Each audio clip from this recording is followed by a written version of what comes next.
How to get published in India?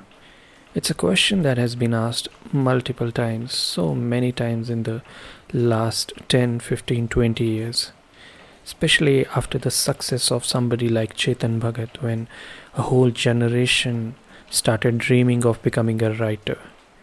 And I'm sure you know that it's literally impossible to become a writer without knowing how to get published.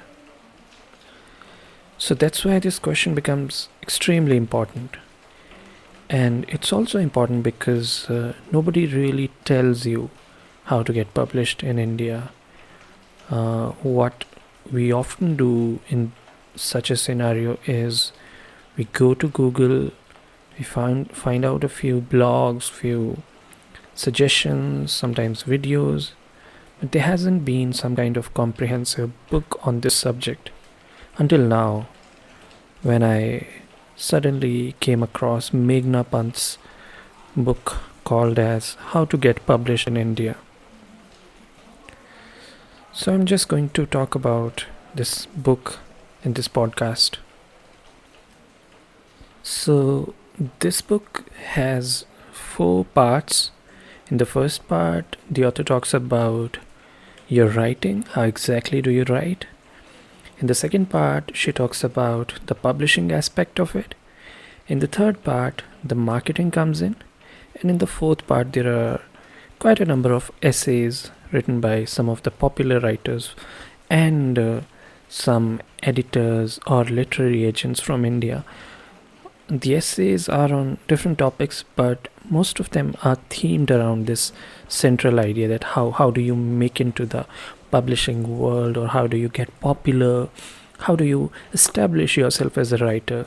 So multiple perspectives have been tried to capture through these essays. For example, uh, there is an essay from Anand Neelkantan on how do you turn your book into a TV series. Then there is an essay from Kanishka Gupta, who is a literary agent, on why good books get rejected. Then there's an essay from Durjoy Datta about making money through your books, and so on. So multiple aspects have been covered for the writers. Another interesting thing that this book does is it gives you a lot of information about literary agents, publishers, which people are involved in this business in India, and how you can reach out to them. So there's a lot of information that sometimes you would find on internet, but other times you may not. So that's really crucial to pick or just extract from the book itself.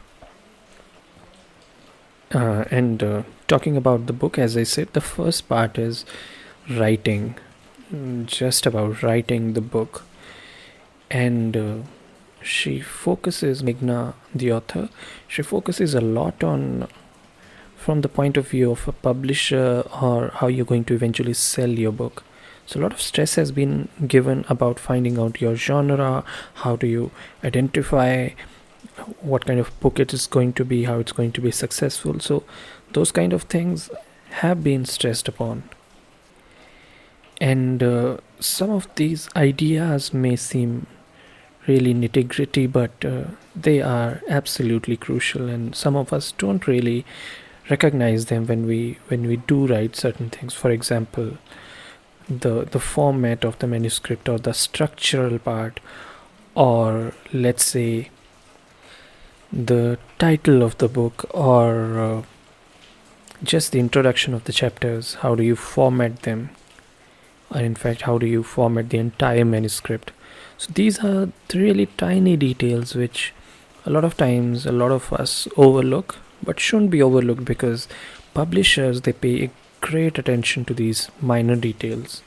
So that's been explained here, but I have to say that this is probably one chapter that even if you ignore or don't take it seriously, because it's up to you, your writing style, the way you want to write. If you've found some other mentor, if you've found some other kind of writing methods, so you can surely go by them. So this, I won't say this is the crucial part of the book, but certainly what follows after this is the important part, the publishing part, the second chapter.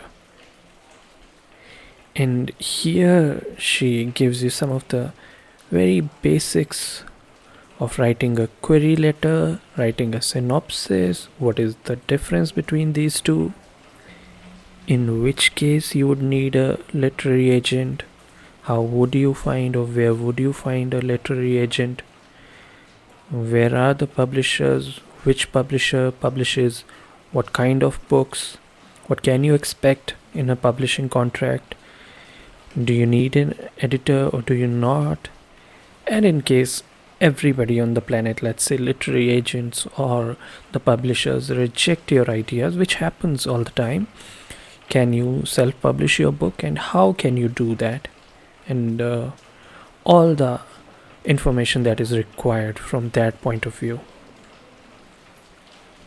And the third chapter is on marketing, which I think has been of tremendous importance in the recent times, because there have been so many books, millions and millions of books are coming out every year. It's just that it's very hard for the reader to find out which book to read and which book they can search or explore, because there are literally too many. So that's where the marketing comes in. How do you plan your marketing campaign? What tools you can use? Can you use media or social media? How can you contact book reviewers or bloggers? So all these, the tiny aspects of marketing, they have been mentioned, but I wouldn't say that they have been mentioned with a great detail, but I can say that all these small details, small things which we can ignore if we don't pay enough attention to them, all of them have been mentioned. So it's more like a checklist. You need to write these points and then create a checklist and see how you're going to do and how practically you plan all these things out, because a lot of times writers don't do that, but it's absolutely crucial in today's times. And then of course, as I said, the last part, just the essays written by Jeffrey Archer, Twinkle Khanna, Preeti Shenoy, Rashmi Bansal, all these writers. As I told you, I think there are around more than 25 essays. So it's a book which you won't be reading at one go, but probably you'd be requiring at every stage of your book writing or book publishing process. And you have to see, as I said, as a checklist, are you doing all those things? And if you are not doing all those things, that's absolutely fine, but you need to be sure, what plan do you have? What plan do you have to sell your book? What plan do you have to pitch to the publisher or the literary agent? You absolutely need these skills in today's world to be able to publish your book. And in case you don't want to acquire these skills or don't really want to go by this process, then you can of course go by money. You can hire people, outsource certain things. You can even self-publish and then outsource the entire process of editing and formatting and marketing to somebody else. That of course can be done. So that's a simple guide for you to be able to publish a book in India. And as much as it is important for Indian writers, I think it's equally important for some of the writers from other countries, and even Indian writers who want to publish abroad. Because for the first part, the people from other countries such as the subcontinent, Pakistan, Sri Lanka, Nepal, Bhutan, a lot of these writers, they don't have enough publishing as well as market in their countries. So a lot of writers from these countries, they try to get published in India. So that's good guide for them. And also some of you who live in India and want to get published, let's say in US, then you also need to know how can you work it out, how can you find a publisher in other countries as well. So in both cases it's going to help you. In any case, I hope you'll use these checklists and apply it in your writing and publishing process. But before that, of course, you need to write. So good luck for that.